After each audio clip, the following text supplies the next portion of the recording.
Hi, I'm Rob. And I'm Rob. And this is Ask Rob and Rob.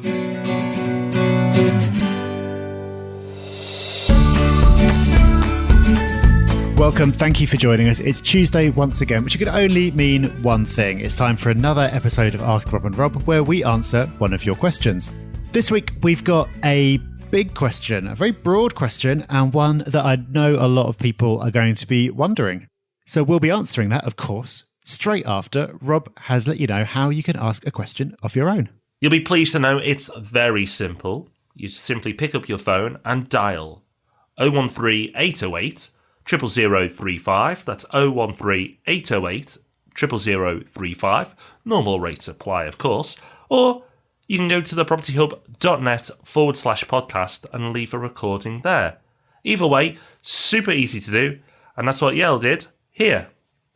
Hi, Rob and Rob. It's Yael Shahar. Just wondering, really, how do you start? I know it's a big question in property, but I feel like I'm in a vicious circle where you say that you need to go to networking meetings and develop relationship with estate agents and be really ready to act quick. But when you're just starting, you haven't got your power team ready yet, and you might not have the finances yet. So which one do you do first? The answer is probably you do both, but I find it quite difficult to go and have a relationship with estate agents and say that I can act really quickly on a house sale where I don't have the finances yet. So I guess my question is, where do you start? Thank you. Well, that is a broad question, and it's not an easy one to answer, but it is a very valid question, and it's something that I know a lot of people go through. People read the books or listen to the podcast, and they take in a lot of information, but it's like, okay, well, then what do I actually do? There are all these things I'm meant to be doing, but in what order? When am I ready? And it is difficult. I'd say the first thing to sort out is your finances, because as much as people like to tell you otherwise, you do need money to invest in property. Sorry if that comes as a shock. It's called investment for a reason. You do need funds. That doesn't mean that you need to have hundreds of thousands. It just means that you need to have your deposit and you need to have access to financing of some kind. So the first thing you should be doing, of course, is saving up so you do have some funds, but also speaking to a broker as one of the first things you do to find out how much money you can borrow, if at all. Because often there will be factors that make you less mortgageable that you might not have been aware of. And if you can just sort them out while you're still saving up and while you're still learning, it's going to give you better access to finance at the point that you are ready. So getting your finances in order is absolutely key, but that doesn't mean that you just have to sit around doing nothing while you do that. No, absolutely. You can and should be educating yourself. That's why we produce the podcasts twice a week, and also the forum and the magazine. And of course, the meetups. And I recommend that it's a really good step for you to take, is get along to some of the meetups and meet other investors, because there'll be some in a similar situation to yourself, and you can learn what they're doing and what they're up to.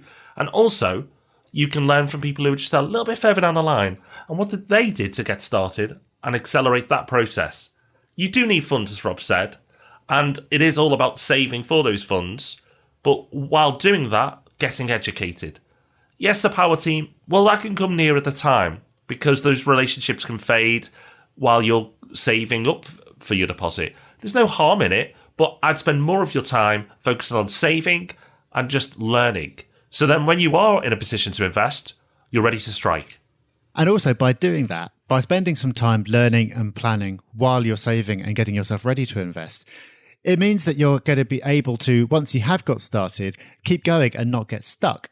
Because a very common problem is for people to get all excited, to go out and buy a property, and then that's it. They haven't got any more money, or they don't know what to do next, and they're just there. And one property probably won't change your life.